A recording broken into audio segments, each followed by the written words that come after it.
Hello, everyone. Welcome to the Just to You podcast. My name is Eric Nicole, and I'm your host. If you are a first time listener, welcome to the conversation. And if you're a regular, I'm honored that you've decided to join me for another episode. The Just to You podcast is centered around a network of conversations which are meant to connect us, to inspire us, to find our own confidence, our own voice, and to live our own truth.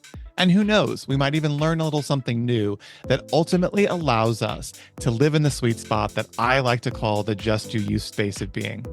Each week, I have the privilege of sitting down for unscripted conversations with friends, family, colleagues, community leaders, and influencers that all share their own personal journeys. I hope that you enjoy our time together as much as I have. We are certainly going to laugh, and yes, we might even cry a little, but in the end, we're going to know that we're not alone during our life's journey. So, are you ready? Great, let's do this. Welcome to the conversation. All right, everyone, welcome to today's episode of the Just You podcast. I am really excited to welcome back one of my favorite guests, Archer Gray. Hey, Archer. Hey, How are you?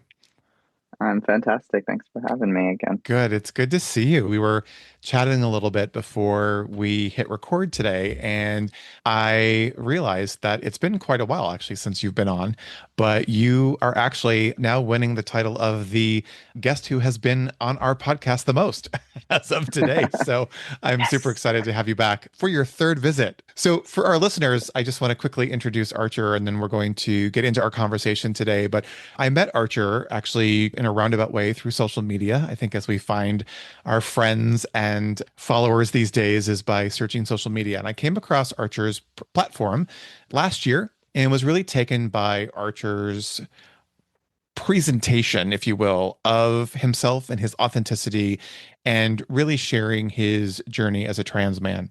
And I invited Archer to come on to the podcast, and he graciously spent some time with us sharing about his journey. I then invited Archer to come back in June. So he came back and joined us for a second episode where we checked in after the election.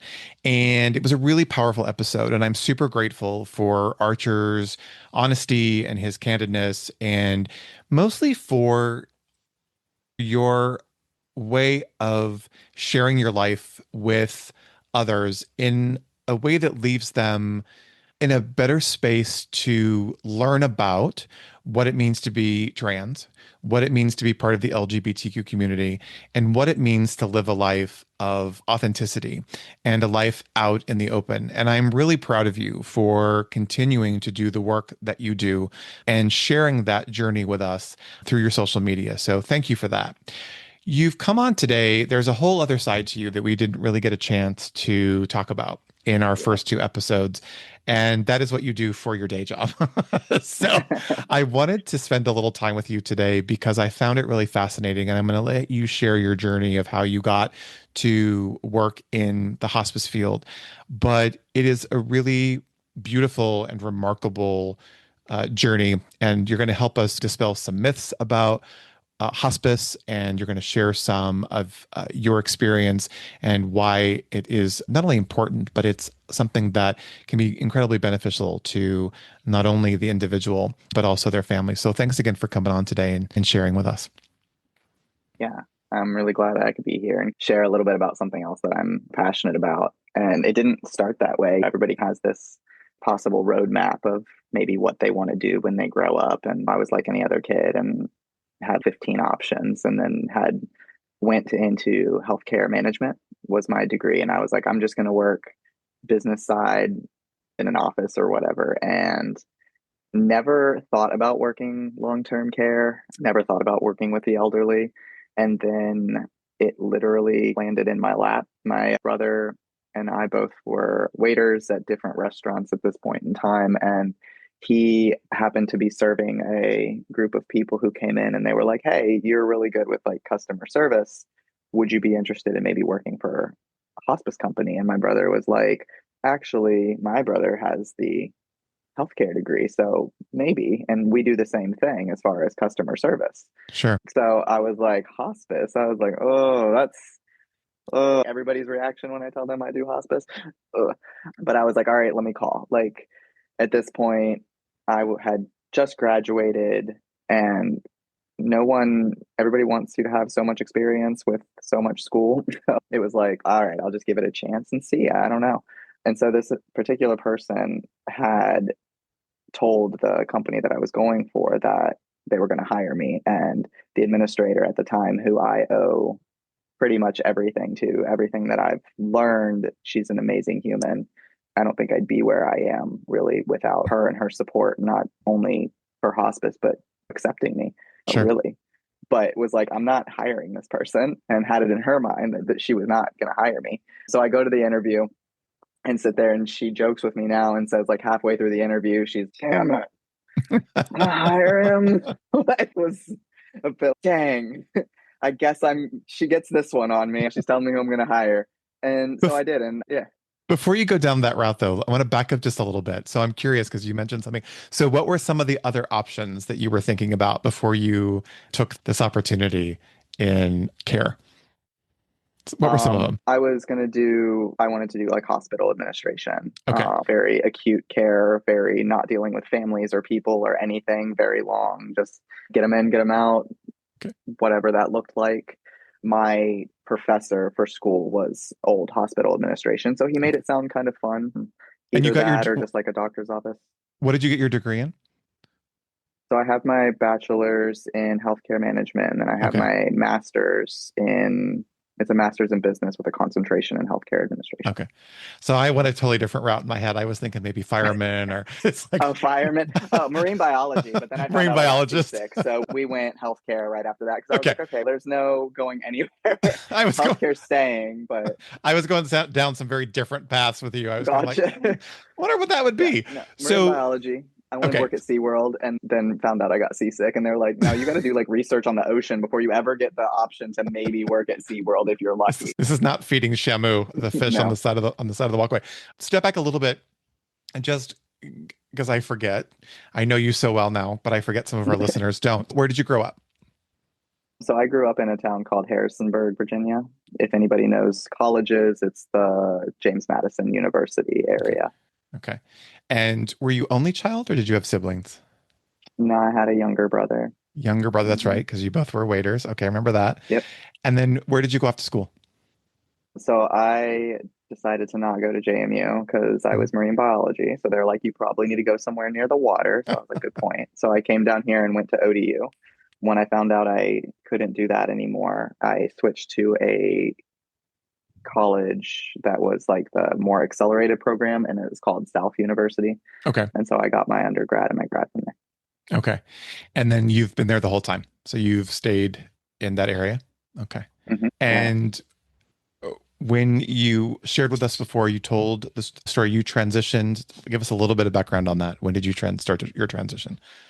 I transitioned in 2021 was when I first changed my name, socially transitioned that summer, and then started hormones that fall in November. Okay. So I'm going to encourage our listeners to go back. If you haven't heard both of Archer's podcast episodes, to go back and listen to those. You can find those on our platforms. Really remarkable story. And when I sit and talk to you today, even over the last year and a half that you and I have been friends, the transformation of who you are in the world has just been remarkable to watch. And so I'm super proud. I want people to go back and really take in the story. And why I think it's important is because a lot of times on our episodes, they talk about how our experiences when we're young and growing up shape us for what we do in our future. And the more I listen to my guest stories, whether they're male, female, part of the LGBTQ community, figuring it out, thinking about it, working it out, a lot of their experiences in their younger years remarkably translate into what they do in the future, right? In their adult years. And so when we talk about hospice and you talk about what it really means to take care of someone, I want you to share a little bit about that. But I think it's really interesting. I think that a lot of what you shared in those first two episodes really showed your compassion for people, and not only your passion for life and for living a life that's authentic and living a life that is your truth, but your compassion for other people and your community is really, it's visible. I can really sense it and feel it. Did that have a lot of play into your desire to go into this healthcare field, whether it was administratively or ultimately with hospice? Did you think about that or no? Not in the beginning, because I think I was really lost. And I don't know how to word it. I feel like I very much was just like, I just want to do, I always wanted to help people. I had Hmm. that in the back of my, but I really Hmm. wasn't sure how or what to do. Hmm. But then feeling not helpful myself at one point, so I didn't really know who I was. I would say that I've gotten better at my job since doing that, since discovering myself. Yep. And so I don't know if that helped, where I like you truly fall in love with something and become more passionate about it. But I think there was always just this I like helping. I liked making people smile. So even as a waiter, Mhm. that's what I did through school. When I had the tables where I made them smile, they had a good experience. We had a good time. We both laughed back and forth or whatever. And it wasn't necessary. It wasn't really like about the tip. It was like the experience. And if I Mhm. had that, then I felt like I did something, where I was useful, even if I was just a waiter, and hopefully just made an impact for an hour over their steak and or pasta dish, and just Mhm. made it memorable in that, so that they'd want to come back. And I think that's always something that I strive to do. I Mhm. just don't think I had it figured out that it would be healthcare, because when I went into the thought of healthcare, I was like, I'm going to sit behind the desk and not Right. talk to anyone. Which I find, But that which I really wasn't find, what I wanted to do either. no, Oh, there's no way you sit behind a desk with your personality and your energy and your positivity. You've got to be, was that when you were at Cheesecake Factory? yes. Yep. I I love the gave the story. cheesecake experience. I really did. I love the story because when you shared about the first time you put that uniform on and really felt in your body and felt like you and how it completely changed you, I would have loved to have seen the difference in your service prior to that than when you made that realization that you finally felt like yourself would have been cool because I only know you as now. And I know, and I would think, Yeah. God, I said, if you were the waiter at Cheesecake Factory, I'd probably be 400 pounds because I'd probably come back and dying there all the time because I'm a big people watcher too, and I love to watch servers. And always interesting to me when you see certain people that are in the service industry, not just in restaurants, but service industry as a whole. And there are some where you go, how did you get into service? To helping Yeah. people because I don't think it's your strong suit. To other people who are like, oh my gosh, this is so you. So I get that. So jumping back to where you started, so you were sitting in this interview and the Mhm. person you were interviewing with was like, oh, damn it, I'm going to end up hiring this person. What happened after that? Like, where did you go from there? And tell us a little bit about what that's as you enter this world of hospice. Because I would imagine, knowing what I know of end of life and what I've experienced, which unfortunately hasn't been a lot, lost obviously both sets of grandparents and recently my dad, but Yeah. very different circumstances. But would think that's got to be, it was tough for me. That would have had to have been an interesting conversation to have in your head about what that process is like. What was that like for you? I was able to go through something about a year prior. So a year prior to the interview for hospice, my mother, my aunt, and my uncle were all three diagnosed with cancers within about 2 weeks of each other. Well, And fortunately, they are all still here. So I am very grateful for their treatment and mhm, everything that they were able to go through. But I had that realization of I could possibly lose my mother. And so sitting in the interview, it was, if that had been the route, and or if her cancer comes back, because that's always in the back of my mind. mhm, If it comes back and if there's no positive outcome this time, what's that look like? And so I knew that I would want her to have care with people that are going to be genuine and mhm, authentic and love on her and make sure that she is not in pain. And that was my first introduction to hospice of we take care of people and make sure that they have quality of life and comfort. And I hadn't really known that. And so when I thought about the fact that could have been my mother or could still be her in the mhm. future in Yeah. however long, or my aunt or my uncle, I wanted that for them. And so I Mhm. really wanted to then learn anything and everything that I could Yeah. about hospice. Yeah. Just define what hospice care is, because some people may not know. So hospice is a Medicare benefit. It's actually paid for at 100% underneath people's Medicare benefits. And then commercial plans, usually, sometimes they'll have end of life benefits, sometimes they don't, but then you can have them based off like your deductible and stuff like that. But for the most part, we're looking at your 65 and older Medicare, or if you have a terminal illness prior to 65, then sometimes you can still be on the Advantage plans, which would still then revert to traditional Medicare Part A, which pays for hospice. Is there a difference between hospice care and palliative care? Yes. So palliative care is more like somebody that's not quite ready for hospice. So the way Mm, that I always describe it is somebody's still doing treatment. They still want to do a couple more rounds of chemo, a couple more rounds of radiation. They're being managed, pain management usually, and they're managed by a nurse practitioner. And that nurse practitioner is usually, it falls under the home health umbrella. So palliative is not under the same umbrella as okay. hospice. Okay. So it's a is it a Usually I, precursor to hmm? hospice then? So it's more of a It precursor can to be. hospice, or okay. It can be. Most people, I say that the only time it's really a precursor is if it's like we have these 5 rounds of chemo left and we really want to do them, then absolutely you should. And then you should still be managed by that nurse practitioner who can make sure that your pain is where it needs to be. Mm, Or if there's still like a little bit of hope for these treatments that you're doing, then that's where I would like say palliative so that you're not alone. You don't have nobody would be your best mm, bet. A lot of people say they want palliative when they're hospice eligible because palliative is a much easier word to swallow than hospice. sure. What are some of the myths about hospice care? So a lot of the big myths is that hospice, it means that you're giving up, that you're going to be put in a bed and fed morphine through a vein, and we're going to put a pillow over your head and smother you. That hospice is somebody's last day or two of life. I would say those are some of the big ones, that they stop all of your medications. You can't keep your doctor. You have to be a DNR. So there's a lot of big ones that people go through when they hear hospice. So in Hmm. addition, it's just going to have that black cloud around the Hmm. name. But if they change the name, then eventually when people realize that was end of life, that would also have the same Sure.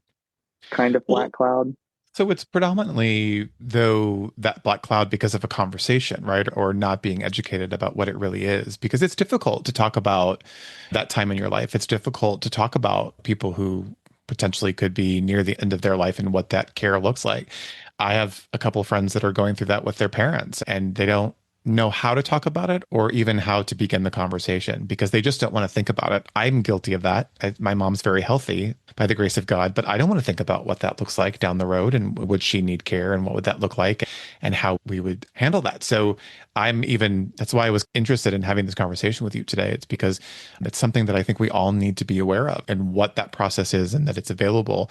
And it doesn't always necessarily mean somebody who's elderly. It doesn't mean someone who's in their last years of life. It could be someone who's younger, like you said, going through cancer or going through some other type of illness, correct? Like it's not just an Yeah, elderly person's next step. it's anybody with a terminal Mhm. illness, yeah, or terminal diagnosis. And I Sure. find that, so my role specifically is sales and marketing, but I'm not really marketing hospice because you've paid for it. So I'm not marketing you to give me any money or stuff like Sure. that.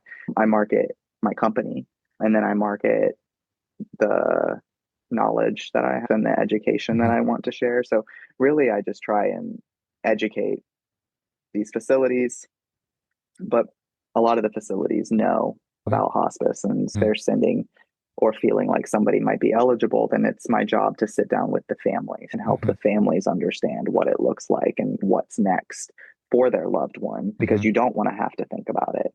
And I recently did an event where people would come up and they were like, "Oh, hospice, I hope I never need it." And that's the biggest thing that I always hear is, "I hope I never need you." And I'm like, but everybody's going to die. That is the one thing we're never going to Mhm. just skip. All of us are going to go through it. And unfortunately, I hope that I'm just going to go to sleep and pass away in my sleep is super rare, where you're just going to go. And honestly, it's almost something that I don't know that everybody would really wish that they could have that if they got to choose, because that just means that you don't ever get to tell your loved ones really goodbye. Mhm. You're just going to say goodnight and then never wake up. You don't have things set in place for Right. what's next after your passing. You don't have the goodbyes and the stories and the hugs and the time that you can still Hmm. have while being on hospice. And that's where I find it to be Hmm. important, because then you do get to say goodbye. You do get Hmm. to have, and then maybe you're ready too. Just go to sleep one night. Maybe you're not ready yourself. Ready. Hmm. And I don't know that anybody's ever ready, but I think at some point then you become ready and it's in like an Hmm. acceptance. But if you're ready and then your family's ready and they're made ready by having this team come in and take care of so many things, Yeah. then I think that helps Yeah. the process be a little bit more smooth. Yeah, I had a beautiful experience with it with my grandmother, my dad's mom. I Mm. was her primary caregiver through most of her later years, and I had to make the difficult decision to move her from her apartment. She was in her 90s and she was living on her own. And I would come over and visit, and the stove would be on, or things like that. She was still trying to drive and was hitting Yep. trash cans in the alley. And so I had to take her car away. And it was a very difficult process to help her through that because she was so stinking independent and very stubborn. But I remember we had to make the choice to find a beautiful place for her to move where she could be cared for. And I knew something was not right. I was intuitive enough and had spent enough time with her to know that there was a decline, that there started to be some issues and some problems with her health. And it wasn't just her memory. And I found this beautiful facility in Montrose near where I grew up and where she lived. And it was 5 rooms and they were beautifully decorated. And the woman that owned the facility was lovely. And the other people that were there were all women. And it was like walking into a house of 5 of your grandmothers. And it was just this beautiful spot. And I remember helping her move. And we moved her in this one afternoon. It was near Christmas and got her all settled. And she was sitting in bed, and I was able to hug her. And I said, I'll see you tomorrow. I'll come check on you. And said goodbye. And I got in the car. And there's a whole other part of the story where it was a couple days before Christmas, and I ended up going into a major, huge mall here in Los Angeles. And she unfortunately had a massive stroke about 30 minutes after I left. And I was actually found by my partner at the time coming up the escalator of this massive shopping center. And he said that your grandmother has had a stroke. And we unfortunately had to bring in a team to help her. They couldn't care for her there. And I remember the team that took care of her and the decisions that we had to make and the difficulty in which, you know, the struggle, obviously she was struggling, but we were struggling as her family, as her primary caregiver and as the executor of her estate to make those decisions that are not always easy to make, right? To sign those documents that will make her most comfortable. And we knew we probably didn't have a lot of time with her, but if it wasn't for the caregivers that were there to take care of her, I don't know what I would have done because I wasn't ready to say goodbye to her. And yet I knew it was her time. And I think sometimes, and maybe you've experienced this and you can share a little bit about it, but those that are left living can be a little selfish. I self admit it that I wasn't ready to say goodbye to her. And it wasn't until I sat with her one night and she had very labored breathing and they had gotten her through that process and she had started to say her she couldn't say her goodbyes, but people were coming in and saying their goodbyes, like my dad and other members of the family. And I remember sitting with her and holding her hand, and I said, we love you, and it's just been so amazing to be your grandson, and I just want you to know that we've got you. The caregiver walked me through this process of how to say goodbye and to give her permission to go if she was ready.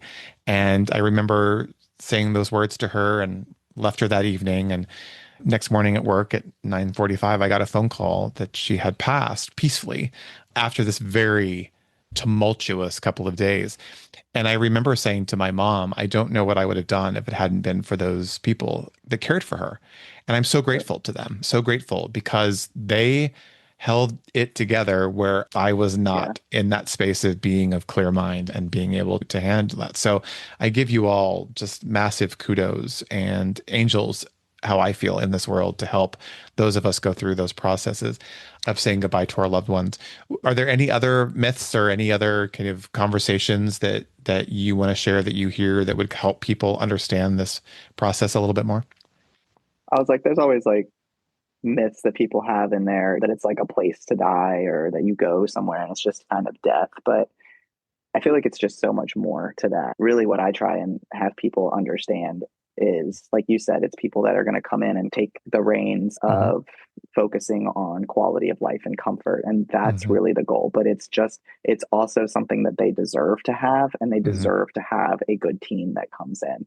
So it comes down to the clinical team that's going to come in and educate the families on what's happening and what it looks like, while also, if the patient is still able, alert, and Mm-hmm. understand, to also help them through the Mm-hmm. process. As well as, I have aides that come in and they give phenomenal baths, even bed baths if they're bed baths, because being clean is dignity and being Mm-hmm. clean is a sign of comfort. It's not a washcloth across the face and then getting upset that you have to clean up somebody and like throwing the washcloth across the floor and leaving. It's about showing up with this pure love for this human that also just maybe just needs to be cleaned up a little bit and have a clean shave if they're a guy, or their head scratched for a shampoo for if they're a woman, or whatever they need. And I think Mm-hmm. that's really where then having the right team comes in. You can have a hospice agency, but that doesn't mean that you're going to be providing this wonderful hospice Mm-hmm. care. And really, what I truly believe in and is that it is truly about taking care of the entire person. We're not just coming in and going, here's your medication, please take your Mm-hmm. medication and lay down in bed and don't do it. That's not quality of life. And it should be for whatever time is left. So Medicare says that it's a 6-month benefit. And I say that yes, for the most part, we look at where somebody was 6 months ago, where they are now, and then based off the where they've been, where they are, they could possibly not be here in 6 months. However, we don't have a crystal ball that says, oh, yep, you are going to be here exactly 6 months, or that we kick you off if you live longer than that. You still, we're with you for whatever your journey Mm-hmm. looks like. And Mm-hmm. I think that's where, when you take care of a whole person as a person and you see them Mm-hmm. as a person, and that includes body, mind, and spiritual, then the person's able to pass more Mm-hmm. peacefully. If Yeah. you can talk to family members and say, hey, I made your grandma comfortable, she's Mm-hmm. now sleeping peacefully, or I made your mom comfortable, or we didn't just do it with medication, but talking to you through it so that you can say, I'm going to be okay when you're gone. Mm-hmm. The passing is a lot easier on the patient, but the family. And Mm-hmm. something that we've recently talked about that my boss finds to be something that's like a driving force. I feel like we start coming up with new driving forces of why we do what we do. And it's really coming into really that, not only what they deserve, but then the family that's left, how they grieve that Mm-hmm. loss is going to affect their day to day life. Yeah. So if we don't show up in the way that we need to with compassion and kindness and really take care of this person, but being able to do that for a longer period of time, not coming in a whirlwind tornado last days of somebody's Mm-hmm. life, as we didn't want to do hospice sooner, we get that time with the family. And so then their grieving after passing is going to affect their life, how they are as their own mother to somebody else, as a daughter still to somebody, Mm-hmm. as somebody that's still working, as a coworker, as a friend, as other family members. Like, that grief is going to be something that shapes them afterwards. And I say that because my biggest why is my grandmother. So I'd been in hospice about 7 months, and she was one of the first people to catch COVID. And she's the one that died in a facility. It took 23 people when it went through her facility. And I watched her Wow. through a window, choking on her blood from her lungs as she was dying. And I didn't think to get hospice for her, and I'm that family member then that was like, I didn't think to get it. I was going through the motions of grieving, and she died in pain and she died alone. And those are two things that I don't want anybody else to have to go through. And so my biggest get up and go in the morning is so that nobody else has to go through what Sure. I did. And I had the knowledge. So trying to educate so that this person's you're not going to die alone. They're not going to die Mm-hmm. alone, that they're going to die peacefully and not in pain is the biggest thing, because Mm-hmm. how my grandmother died affected my mother. And I watched it, and I've still Yeah. watched it. Yeah. How she has moved through life, losing her mom, and her mom were very close, has been, it's affected a lot of her day to day Mm-hmm. and things that she's done. And so I think that had she had the opportunity to have hospice, to have somebody sit with her and talk with her and know that she was taken care of and wasn't in this place of pain Mhm. while she choked, I think my mom would have been a lot better. The Mhm. other, and I think she still holds her grief. And my grandmother died in 2020. So that's something that when my boss said that, I was like, no, that hits home very much Mhm. because it's an entire piece that you're given. And it's a whole team that comes in that helps you move in this transitional period from life to death. But it also helps you transition as a family member on Mhm. how your life is going to look like next, what Mhm. that's going to look like. Yeah. And one of the big things that I talk about is we have this mindset of birth Mhm. being beautiful. We talk about birth all the time. Birth is beautiful, and this baby's here, and it's such a beautiful experience. And this child, then, I'm not saying that it's not, it definitely is still a beautiful process, but this Mhm. child has been here for 5 minutes. Mhm. That's it. So, why are we not also treating Yeah. somebody's end of life that's been here for 80 years, 90 years, 60 years, whatever, with the same dignity and respect that we're giving to these humans that have barely been on earth enough to do anything? Like, they have memories, they have stories, they have Yeah. families. And I There's think a that if we approach it differently. Yeah, there's a stigma that comes with death. There's a total stigma. And it's Mhm. again because we don't talk about it. I admit No. it. I am terrified of it. Not my own. I Yeah. don't want to die, but I'm terrified of it. And with my mom and the people that I love and that I care about. And I have not, through my life, I'm 59 this year. I was thinking about this as we were getting ready to record this episode today. I have not experienced death to the extent that some of my contemporaries have, people that I know Yeah. in my life. Grandparents have passed, friends have Yeah. passed, a parent has passed, but I haven't experienced it in the quantity that other people have. And so it scares me and I don't like to talk about it. And I was thinking as you were sharing and you were talking about that right before you said we take this birth and we celebrate it, I was thinking in my head, the team of people that are there as you come into this world, right? Mhm. It's from everybody from Yeah. the doctors to the nurses to the NICU people to all of the people that are there to help and assist you and to guide the mother through the birth and the father and all of that, or the significant other is enormous. And then there's this stigma around the passing.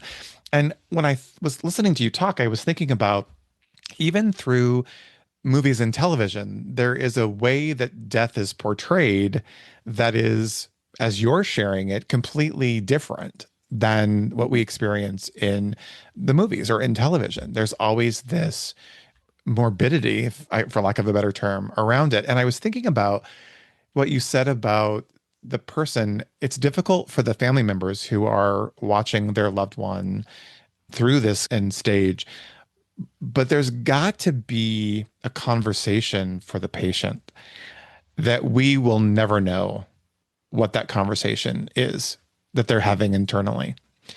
Mhm. And I've noticed through a couple of friends and a family member who I can see the process and I can see the conversation starting. My mom, for example, a lot of her friends, she'll be 85 this year. She'll probably kill me for saying that, but Oh. she'll be 85, very healthy, knock wood. And yet she has friends that are quite a bit older. She's lost friends this year and the last couple of years since COVID.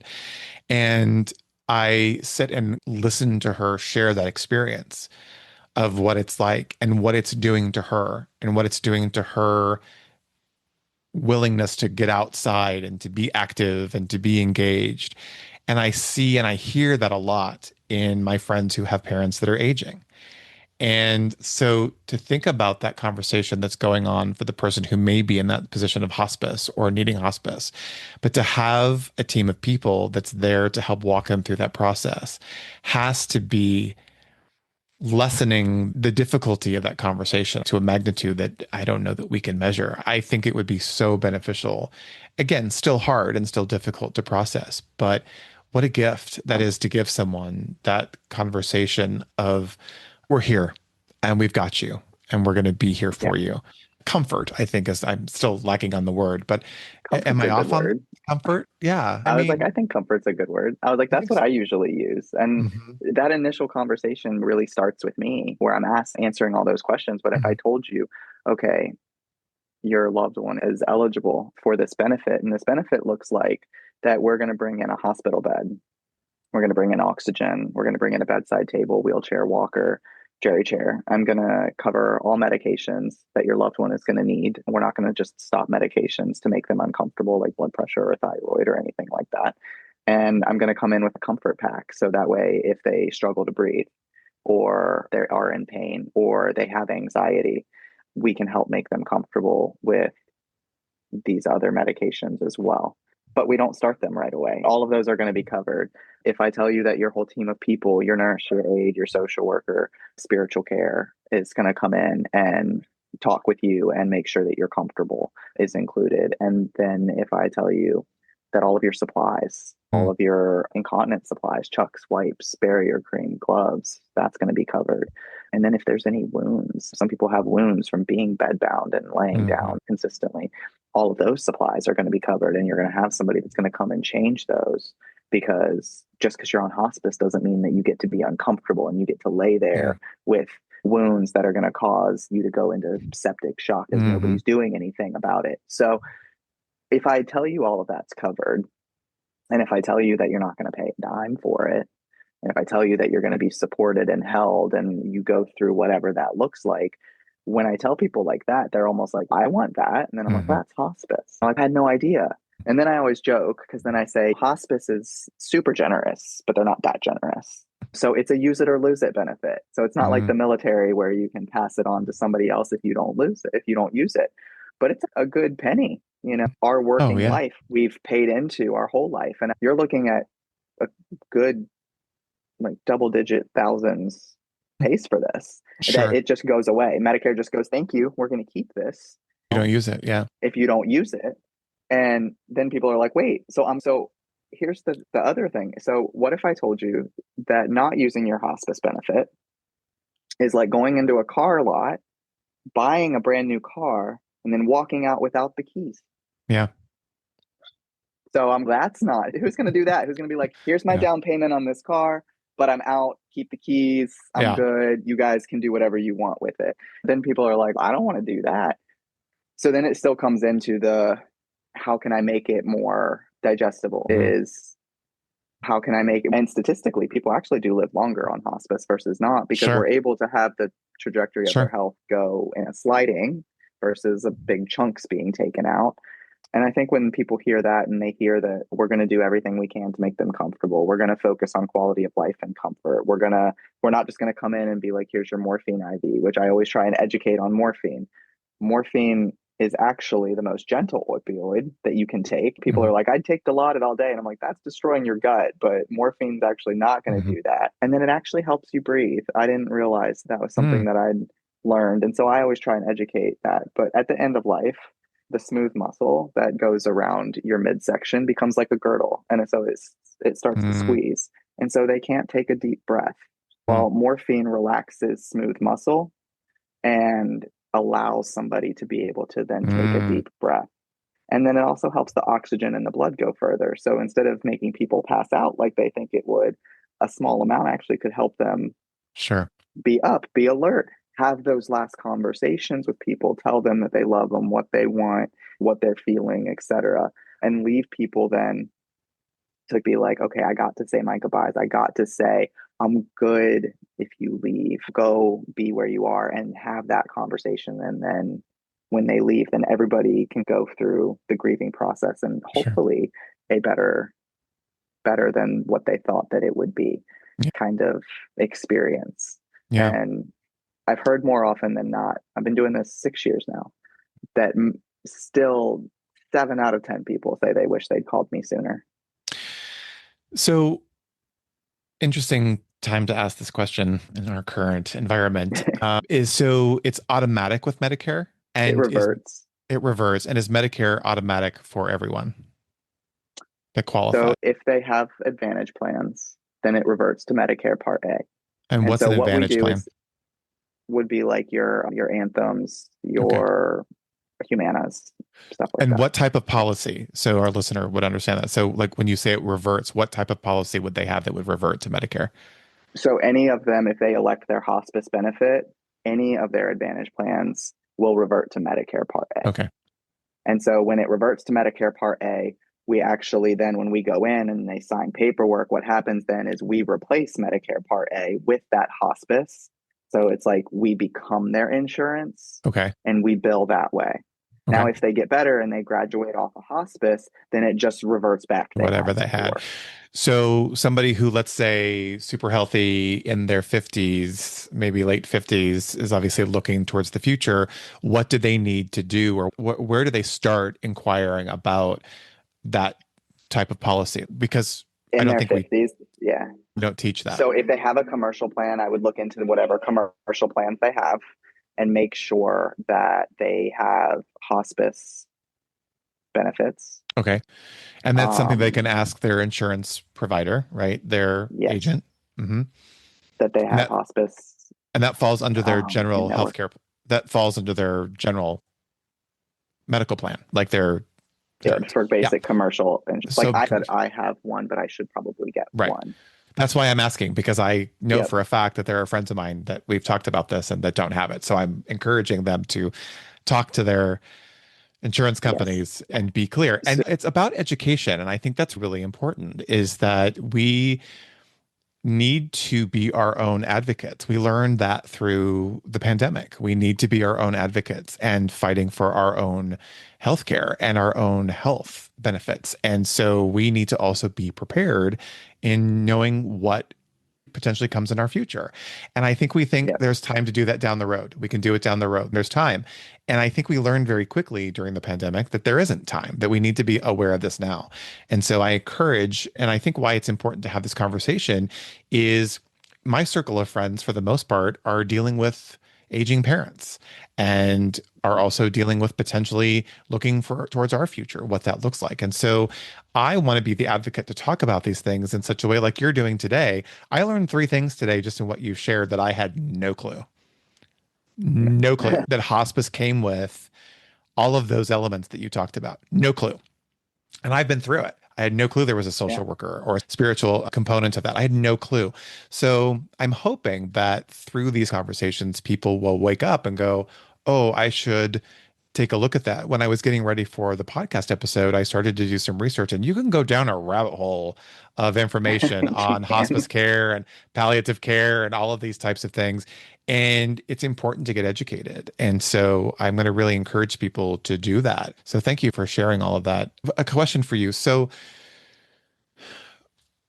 how do I ask this question and not go down the rabbit hole? But is it something that is potentially at risk in this current moment? Is hospice care something that could eventually be affected by?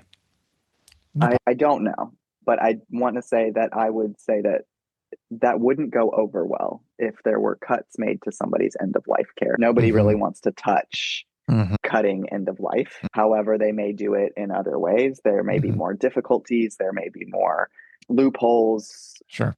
I don't know Restrictions. what they plan on doing with it. I think for now, people are good. But it could be that by the time I need it, it's not available. And I hope that we don't come to that. I hope that's not something they take away. I think it's very important. But if you even have, but also Medicaid will mirror Medicare for insurance if they have that. And then if you're under 65, but you have specific terminal diagnoses, you can also be on Advantage plans. Because my mom had her cancer, she's not 65 and she does have a Medicare Advantage plan. My biggest educational piece is anybody that is going into turning 65, close to 65, they're calling and saying the Advantage plans are so much better. You can get $100 here and $100 here. We'll buy groceries. We'll do that. They're lying. And I highly recommend having traditional Medicare over an Advantage plan. I could not stress that enough. So say that again. So you recommend traditional Medicare as opposed to the Advantage plan. Okay. Yes. I had a family recently that I talked to, and I didn't mean to switch, but they talked us into, we had groceries that they gave us. They said that we would get money back for groceries. And I was like, I understand that. And then but they lied to us, because then in the little bitty fine print, it was cut after so many times. They're like, oh, we're not doing that anymore. So then get people to switch, because once you switch, then it's either harder, you can't go back. And how are they making money off that? Are they making money off that because it's a subsidy, and then because you're not paying that? So they're obviously upselling you because they'll get more money in return from the plan? They don't pay as much depending on what you need. So really, it's not going to affect you for hospice. Where Right. it's going to Okay. affect you is going to be in like your home health rehab, stuff like Hmm. that, where they want you to get better instead of coming to hospice. And the Sure. only reason I know that is my grandfather. My grandfather had a super bad issue with his urinary Hmm. bladder, stuff like that. They were trying to figure out what was going on. He had talked about going to the Advantage plans. And I told him, I said, please just stick with your regular Medicare. I promise you it'll be worth it. But I'm healthy. I could use the $100 grocery things. I said, I know, I hear you. Please stay with regular Medicare. And he's fine. Not even 6 months after we had this conversation, he developed a huge UTI, huge issue. Like they were really trying to figure it out, had to have a catheter in him for a couple of days. And he went through all of these testings. $0. Had he switched to an Advantage plan, either A, he wouldn't have gotten those, or B, he would have paid hundreds for that. And I couldn't have afforded the hundreds. And I said, see, that's why I told you to keep that. And he's, okay, I believe you now. I'm not going to Hmm. switch. I said, because just because you might be healthy in this moment doesn't mean something's Yeah. not going to happen later, or where you need the rehab because you fall and break a hip, or you need the Hmm. home health and PT to come in, or you're not going to get the agencies that are good because the reimbursement rate for a physical therapist on Hmm. Advantage plans are poor. And so then you're not going to have as many or good quality versus having your Medicare. Then they can have the good PTs that are going to come in. You can have the good visits. You can have all of these things Hmm. that set you up for success and not need Yeah. me as Does the the patient have the choice of which agency they go with, or is the agency assigned to the patient through Medicare? No, it is always patient choice. Oh. So in our area here, they will go into the hospital system and the hospital will try and push their own. I always say, please educate yourself, do research, reach out to them. Having a conversation with five of me's with five different Hmm. agencies is totally acceptable to do. We all have our Medicare guidelines. We all have our Medicare standards that we should be following. And I will say that my company is very compliant, but outside of that, it's what makes us different. And what makes us different is going to be my clinical team. I don't have somebody that's working a 9 to 5 because they need to pay bills. I have somebody that wants to take care Hmm. of those people and wants to treat them as people and wants to show up with kindness and compassion. And I think that's going to always set us Yeah. apart Yeah. from other agencies. So, what are the top three things that someone should look for when they're looking at the agency? Authenticity, which you Okay. can tell very quickly within the marketer, because if the marketer is there just for money, you're going to tell in the way that they talk to you if you're good at reading people. Let's face it, if they're pushing that used car salesman approach on all the Yep, things that you have, they're going to come off as a and used car yeah, salesman. and not asking questions like I'm sure you do, and really looking into the needs of the patient and the family, as opposed to here's this plan with this shiny benefit and this little bell and whistle and this little upgrade. That's what I would think would be a Yeah, big red flag. Is there something if else? it sounds too good to be Hmm. true, it might be. Some agencies can promise certain things in the moment to get you to sign paperwork and then under deliver. Hmm. So something that I always say for myself is I was like, I'm not going to overpromise and underdeliver. I'm going to give you exactly what you need. And that's really what sets us apart. So I was like, you're going to get what you need Medicare, but then what you need within the agency. So having somebody that you can tell is that used car salesman, that person that's going to be like, if you're like, can I have, and they're like, oh yeah, you can have whatever you want. You can have this, you can have that, you can have that. And we'll bring you Burger King every other day, I promise. Probably not. And then they're just trying. And then also I would look for, figure out too, like where your staffing is, whether or not they are over or understaffed, or if they're Hmm. staffed accordingly. I would say Hmm. I'm staffed accordingly. But if they don't allow you to choose Hmm. to, I would look at that. Allow you to choose your staff or your Allows team? you to choose the agency. Oh, the agency. Yeah. Yeah, If for they sure. are, there's times where there will be the hospital liaisons are like the me's of that company and they will push their Hmm. own. And so saying that you want a list and to Hmm. research, then you can also go into medicare.gov and you Hmm. can compare the three agencies that you see. And then those are all scores that are given to the agencies based off families' feedback. So So there ours is an through, agent. Sorry, it's important. Didn't mean to interrupt. So there is a resource for yes, you to check medicare.gov. Medicare.gov. Okay, so you can check Mhm. the agencies because obviously the agencies have to be registered and listed. If they're not If they're registered and listed, new, they may not show up yet. So okay, those would be where I would want to. So if they don't have a score, then it means that they're probably less than two. They might be a little bit behind, so 2.5-ish years. okay, But you also have to have a census of 50 before these like surveys will go out. And these surveys go out after the passing of a patient.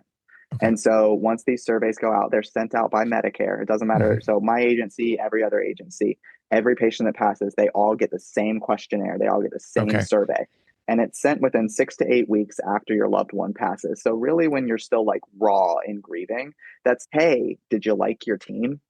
Were they good? Were they this? Did they give you this? They Mhm. do that. So there are like questions to answer. And a lot of those scores then are generated based off of family feedback. Okay. So then you can really know where they stand. So for those agencies that maybe knew if you don't see the rating, is there a way to make sure they're legit? I would still call and sit down with ours. Like ours took Mhm. a while. We were newer to the Mhm. area, and so they just had to talk to me, and it almost had to be like a kind of, can you trust us? But I would assume um, you have to be licensed. So I would assume there would also be ways mhm. to check licensing and not Yes, permitting, but licensing we were and accredited, credited. Thank you. KCHC. Yep, Thank you. yep, I knew there was exactly. a word in there somewhere. I'll leave it to you. Yeah, so you want them to be accredited, Yes. surveyed, certificate, something. They have to have that to be an open hospital. Hmm. Just because they're not on Medicare.gov, that just means they're a newer agency that has maybe Okay. popped up in the area, and so their scores haven't come through yet. I have a couple final questions for you. Fascinating conversation. Thank you so much. My head is spinning. Sorry, No, in a good way, in a good way. It in a good just way. gets you thinking, right? It gets you thinking Mhm. that there are questions to ask and preparations Like to to ask make. your mom, like even Mhm. if you don't want to have that conversation, it's mom. If something happened in a week from now, like, do you want all of these things? Do you want me to get a hospice? Do you want to sit with me right now and go through the ones that are here? And Mhm. that if that happened 3 years from now, I know which ones to call. If they fall off, then you have two others, but Yeah. being like you both looked at different things and agreed on them together. And there's no saying that you couldn't have somebody like me and be like, hi, she's healthy, but I want to sit and talk. I want to feel your vibe. They may not be there when she needs them, but you could know about the Yeah. agency. Yeah. And I think that's Yeah. important because even, like I said, mom's super healthy. Knock wood. It's interesting because I have somebody Yeah. come in. We have somebody come in and helps her once a week after she fell. And she's now been here a couple of years and they've got this great relationship. And I love that they're together and the owner of the agency is amazing. Patty, we talk all the time. So there's that comfort level. But it took me a while to convince my mom Yeah. to allow this person to come into her home because my mother's very independent. And there was even a moment where she didn't work there anymore. And then my mother needed her again, brought her back. And then my mother was like, I'll never have her leave again. So I was very She's not grateful leaving. for that. But it's one of those things that you think about sitting down and just having that conversation. It's the same thing about, we talk about what are your wishes in terms of your burial? Do you want to be cremated? Do you want to be buried in the cemetery? And what are those kind of questions that you have to? And we had to ask those questions when we did the family trust. And so if you can look at it from a way, and how I look at it is, I just want us to be prepared. I don't want to be caught off guard should something happen to you. And I even told her what I want. I travel so Yeah. much. Who's to say, God forbid? But we have that conversation, what I want as well. And so if we can come from a place of just the preparedness, not of the let's just be Debbie Downers and have the conversation, I think it's really Yeah. important. I'd rather be prepared. We recently were thinking about all the people at the fires. My mom was evacuated. And so she didn't have all of her paperwork together of just the basics. And so we now have that handled. So there's just things that you Yeah. don't expect. Banking. I've Banking. come into that, like banking. There's been so many Hmm. kids that like all of a sudden this happened and they're like, I can't get into my parents' account. I can't pay for this. I can't do this. I can't get this. And I'm like, okay, I'm one part. I can give you Hmm. resources.